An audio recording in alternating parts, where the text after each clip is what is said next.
How's it going, everybody? Welcome back to the channel. Today, we're going to be heading back into What If Goku and Broly Were Sent to Earth. In this part, we're finally going on from the Cell Saga and into the Buu Saga. So, if you missed the end of the Cell arc, then make sure to click the link up above to go and check that one out. Thank you for getting the last video to 400 likes. And if you want to see another part of this series, make sure to get it to 400 likes as well, as once we hit that, I'll continue to work on another part. As always, huge shout out to all of my amazing patrons for all of your continued support, and with all that out of the way, let's get right back into this video. Goku and Broly have been training the other Saiyans into growing just as powerful as them. Over this 7-year period, the two of them have pretty much mastered both of their forms, as they've had so much time to really hone in everything. Wrathful Super Saiyan is nothing to Goku now, and the legendary form for Broly has no drawbacks at all, as he just keeps getting more and more powerful every day, with his mind not having a chance of snapping whatsoever. Vegeta and Nappa have gotten their own Super Saiyan form in this time through training with the brothers, and eventually, since Vegeta is petty, even Super Saiyan 2. Even though they're still kinda dicks, Vegeta and Nappa don't plan on killing everybody here. They've pretty much reformed into good guys at this point, since Frieza is now gone and they've been accepted into having a good life here. They don't really hook up with anybody, as they don't really feel the need to, so they just pretty much spend their time training. Speaking of hooking up, Chi-Chi and Bulma have also had another kid during this time period, giving us our Goten and Trunks. This time, they're pretty much around the same age, though they're still best friends like in canon, and look up to their older siblings. Gohan and Bra have gotten much more powerful from their training with their fathers, and have managed to achieve their own Super Saiyan 2 as well. They train together a lot, of course, but since they are teenagers, they want to go do their own teenage stuff. Gohan hasn't just started high school since he got put in the same school as Bra years ago, so he's been going to public school for a long time now. Since he's also basically grown up with Videl, the two would definitely have a relationship much sooner and would basically be high school sweethearts. Mr. Satan doesn't really have a say in the matter, as he's not currently the world champion, due to never even knowing that Cell existed. As for Bra, she has a lot of fun going shopping with Ereza, who is basically her best friend, though does realize that Sharpener has a crush on her. She does think he's kinda cute, but in a jock sort of way. She's not too sure yet if she wants to go for it, but time will tell. AKA, you guys let me know what you want. With Videl and Gohan having dated for a few years now, she definitely wouldn't try to blackmail him into joining the World Tournament, but since her father is going to do it, she'd want to go as well, and ask Gohan if he wants to enter. Gohan would be kinda skeptical, but after talking to his family about it, they'd all be up for it. Goku tells him he hasn't been in a World Tournament in over a decade, and it was a lot of fun going against his brother and his friends. It would be cool for the next generation to have that kind of fun that he did as well, and tells Gohan and Goten that they definitely need to enter too. Once Broly hears about the tournament, he would love to enter, and ask Bra and Trunks what they think. Bra doesn't really want to fight in the tournament, since if she showed off what she could do, it would definitely scare off all the boys who have a crush on her, so she'll pass. Trunks is definitely down if Goten is though, so he'll participate. Vegeta and Nappa would definitely want to enter as well, since they want to see how strong they can be compared to Goku and Broly now. Once the day of the tournament arrives, the group can tell that something is off. There are these two abnormally strong warriors here, and two weird divine beings as well. The kids division pretty much goes as it did normally, with Trunks still winning in the end. But once the main tournament starts, Videl and Spopovich's battle is an extremely intense one. Gohan has trained Videl in advanced combat since they've been dating, so she's a lot more powerful compared to where she was in canon. So she's going to be brutally beaten by Spopovich here. Of course, this really ticks off Spopovich, as even with his Majin boost, he's not going to be able to beat this girl, so he may not be able to get the energy he needs.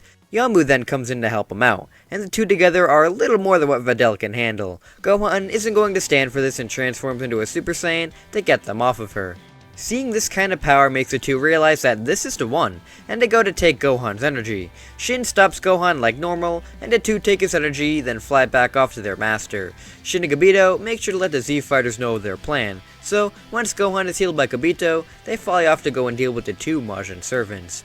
Bra and Videl stay behind just in case anything happens to anybody else, with Goku, Broly, Vegeta, Nappa, and Gohan flying off with the Kais. Once the group make their way to Babidi's ship, they see the death of Spopovich and Yamu by Babidi's own hand.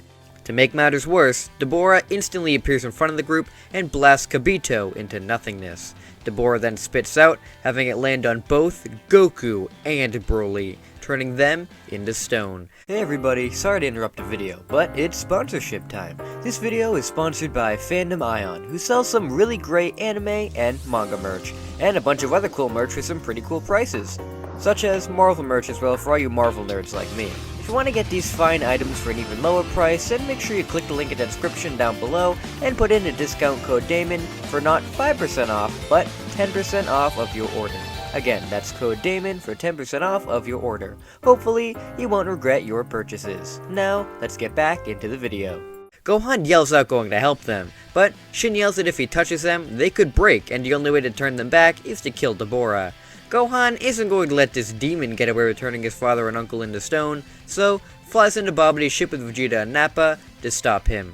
They all tear the ship apart trying to get to Babidi, with Pui Pui and Yakon not standing a chance against these three Saiyans. Deborah realizes as well that if all these guys come at him at once, he's not going to be able to handle it. They're all just way too strong. Though, there's a way to turn them against each other. Babidi reaches deep within Vegeta and Nappa's hearts, seeing a large amount of darkness within. Babidi taps into their rage, attempting to turn them into his Majin slaves. Vegeta and Nappa scream out with Shin telling them that they must resist the power, as Babidi's trying to take them over. However, it's too late. Vegeta and Nappa have become Majin. Babidi laughs out that now with their power, they will get the power they need to unleash Majin Buu. Babidi orders the Saiyans to attack Gohan and Shin, with Nappa rushing in to attack. However, he is grabbed from behind and slammed into the ground. Babidi and Deborah are confused, and Babidi asks Vegeta what he thinks he's doing. Vegeta yells out that nobody, especially not some imp, is going to control him. Vegeta summons a giant Big Bang attack and shoots it right at Nappa to knock him out. Gohan asks Vegeta what just happened, with him saying he could tell that Babidi's power was nothing compared to him. But Nappa's mind is a lot weaker, so if he got taken over at full power, then he may have gotten a gigantic power boost from the genie. So he let himself be powered up as well, hoping there would be enough to stop Nappa, and thankfully it was more than enough. He isn't going to let Babidi interrupt their tournament this time, as he wants to fight Goku and Broly himself. And this weird Majin Buu creature is just going to get in his way. Gohan and Shin are thankful for Vegeta's help, and go down to face off with Babidi and Deborah. With a Super Saiyan 2 Gohan who didn't really stop training, and a beefed up Majin Vegeta, yeah, I think it's safe to say that these two don't have a chance whatsoever. While Babidi may have magic on his side, it's not combative like Moro's is, so he would be easily killed alongside his minion, Deborah. With Deborah dead, Goku and Broly are reverted back to normal. They fly down to see what happened, with Gohan and Vegeta telling them that they handled it this time. Shin is very happy that the evil Babidi has been defeated, meaning that Majin Buu can no longer be revived. He's sad that Kibito didn't make it, but the Saiyans tell him that after the tournament, they can just revive him with the Dragon Balls, so there really isn't any harm done. Of course, there isn't really going to be a tournament to resume, as once they get back, they find out that Krillin managed to stomp Mr. Satan in the end and become the world champion easily, earning the prize money and becoming the world champion. Hey, the little guy definitely needs it now that he's not with Android 18. With the tournament basically over, Kibito is revived, with him thanking the others for bringing him back and protecting the Supreme Kai in his absence. Maybe these mortals aren't so bad after all. The two take Majin Buu's shell and go off to dispose of it properly, with the Z Fighters resuming their normal lives. Yep, the Majin Buu arc has been avoided here. Seriously, with how strong everybody is now, even without the big heavy hitters of Goku and Broly around, Buu would definitely be prevented. Even on the off chance that he wasn't and was unleashed, he would have been taken down in literal no time at all. So it's really a good thing for him he wasn't ever brought back, because he probably would have died a horrible death. The Z Fighters just go back to their training and get to live in peace for just a while longer. Shin and Kibito bring the shell of Buu over to Beerus' planet for him to dispose of it. Of course, he's currently sleeping right now, so Whis has to take it, but Whis is very impressed on these mortals being able to take down the King of the Demon Realm with no problem. Maybe this Super Saiyan God prophecy that the Oracle Fish told to Beerus wasn't just something to get him to sleep after all. Once Beerus eventually awakens, Whis makes sure to inform him of Majin Buu's shell, and that it was requested to be destroyed by the Supreme Kai. Beerus remembers the Buu Demon and how he basically did his job for him in destroying. But last time, it did almost kill him too after Demon went after the Kais, so he agrees to destroy the egg. He is also told how the Saiyans on Earth were the ones to stop Babidi and Deborah to prevent Buu's awakening. They also mentioned take down Frieza by themselves. Beerus is very interested in these Saiyans now, as maybe one of them could be the fated Super Saiyan God. Beerus and Whis make their way to Earth during Bulma's birthday party, with Vegeta and Nappa being horrified on seeing Beerus, as they know exactly who he is. Beerus tells the warriors that he is looking to fight the being known as the Super Saiyan God, and if he doesn't get the challenge he desires, then he'll destroy the entire planet. This isn't something Bulma wants to hear on her birthday, so she tells Goku to go and handle this one, as maybe that weird furry form he uses is what this guy is talking about. Goku agrees to step up to the plate and challenges Beerus in a Super Saiyan form. Beerus pretty much dances around Goku, not being able to get hit at all, which really surprises him, as nobody but Broly has really been able to match him in basic combat. This gets him really fired up, so he decides to burst out his ultimate form, the Wrathful Super Saiyan.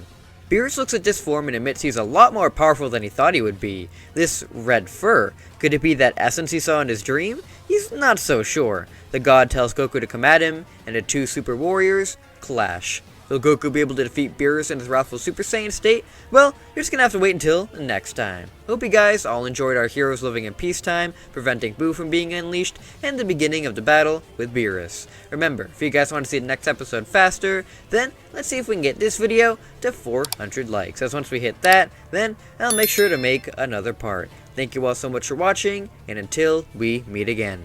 See you later!